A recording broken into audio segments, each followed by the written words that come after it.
ನಮ್ಮ ಬ್ರೈನ್ ಹಾಗೆಯೇ ಮನಸ್ಸು ತುಂಬಾ ಟಯರ್ಡ್ ಆಗಿದೆ. Not because of the work pressure we have, just because of the negative thinking, over thinking. ನಮ್ಮನ್ನೇ ನಾವು ಸೆಲ್ಫ್ ಡೌಟ್ ಮಾಡ್ಕೊತೀವಲ್ವ, ನಮ್ಮ ಕೈಯಲ್ಲಿ ಆಗುತ್ತೋ ಇಲ್ವೋ, ನಾವು ಮಾಡ್ತೀವೋ ಇಲ್ವೋ ಅಂತ ಈ ಕ್ವಶನ್ ಮಾರ್ಕ್ಸಿಂದ.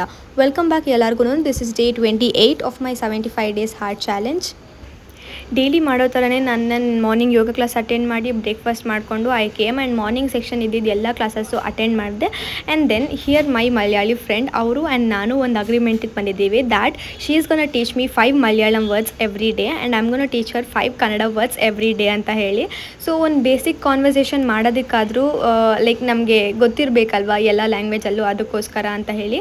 ಆ್ಯಂಡ್ ನಮ್ಮ ಕಾಲೇಜಲ್ಲಿ ಇನ್ನೊಂದು ಏನಂತಂದರೆ ಆಲ್ಮೋಸ್ಟ್ ಎಲ್ಲ ಲ್ಯಾಂಗ್ವೇಜ್ ಅವರು ಇದ್ದಾರೆ, ಅಂದರೆ ಎಲ್ಲ ಲ್ಯಾಂಗ್ವೇಜ್ ಅವರು, Marathi, like Gujarati, Odisha, every one ಇದ್ದಾರೆ. ಸೊ ಐ ಕ್ಯಾನ್ ಹೋಪ್ಫುಲಿ ನಾನು ಈ 5 ಇಯರ್ಸಲ್ಲಿ ಅಟ್ಲೀಸ್ಟ್ ಒಂದು 6 to 7 ಲ್ಯಾಂಗ್ವೇಜಸ್ ಆದರೂ ಕಲ್ತ್ಕೊತೀನಿ. ಮೇನ್ಲಿ ಹಿಂದಿ ಕಲ್ತ್ಕೊತೀನಿ ಅಂತ ಅಂದ್ಕೊಂಡಿದ್ದೀನಿ, ಗೊತ್ತಿಲ್ಲ, hope for the best. And afternoon ಕ್ಲಾಸಸ್ಸಲ್ಲಿ ನಮಗೆ ಕ್ಲಾಸ್ ಇರಲಿಲ್ಲ, ಬಟ್ ದೆನ್ ಇಲ್ಲಿ ಓದಿ ಗ್ರ್ಯಾಜುಯೇಟ್ ಆಗಿದ್ದಂಥ ಒಬ್ಬರು ಸೂಪರ್ ಸೀನಿಯರ್ ಅವರು ಬಂದು ನಮಗೆ ಲೈಕ್ ನಮ್ಮ ಫ್ಯೂಚರ್ ಗೈಡ್, ಹಿಂಗೆ ಮಾಡಿ ಹಂಗೆ ಮಾಡಿ ಅಂತೆಲ್ಲ ಸ್ವಲ್ಪ ಗೈಡೆನ್ಸ್ ಕೊಡ್ತಿದ್ರು. ಆ್ಯಂಡ್ ನಮಗೆ ಏನೇನು ಡೌಟ್ ಇತ್ತು ಅದನ್ನೆಲ್ಲ ಕೇಳಿ ಅಂತ ಕೂಡ ಹೇಳ್ತಿದ್ರು.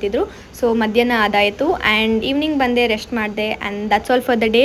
C you tomorrow. Till then, bye.